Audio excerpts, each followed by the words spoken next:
Manpada police station की गश्ती team ने गुप्त सूचना के आधार पर अवैध हथियार रखने वाले एक आरोपी को गिरफ्तार किया है।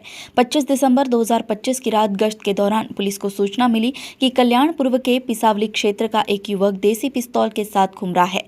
सूचना की पुष्टि के बाद पुलिस ने त्वरित कार्रवाई करते हुए आरोपी को धर दबोचा।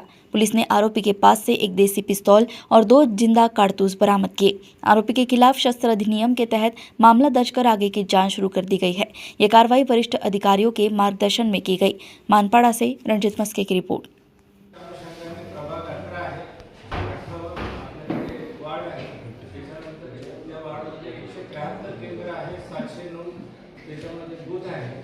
या अनुषंगाने आपण सगळीकडे मोठ्या प्रमाणात बंदोबस्ताचं नियोजन करण्यात आलेलं आहे। याच्या अनुषंगाने मोठ्या प्रमाणात प्रतिबंधक कारवाई करण्यात आलेली आहे।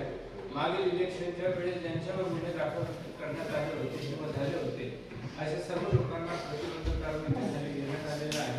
या अनुषंगाने आपण यावर्षी एकूण 37 लोकांवर पोलीस स्टेशनकडून तडीपारीची कारवाई करण्यात आली होती। त्याच्यापैकी आपण आतापर्यंत 28 लोकांना तडीपार केलेला आहे कल्याण विभागातून आणि मोक्याची मोठी कारवाई केलेली आहे। मोक्यामध्ये आपण 31 आरोपींना आतापर्यंत जेलमध्ये ठेवलेलं आहे।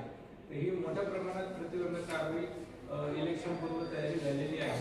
त्याच्यानंतर आपण आपले जे अधिकारी आणि अंमलदार आहेत त्यांना इलेक्शन पूर्व तयारीसाठी मोठ्या प्रमाणात प्रशिक्षण सुद्धा दिलेलं आहे।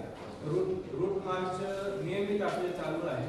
त्याच्यानंतर मोठ्या प्रमाणात कोंबिंग ऑपरेशन आम्ही नियमित घेत आहोत। कोंबिंग ऑपरेशन नाकाबंदी, एसएसटी पॉइंट, एसटी पॉइंट हे सगळे अलर्ट आहे। कल्याण पोलीस आता इलेक्शनच्या मोडमध्ये आहे आणि एकदम सतर्क आहे।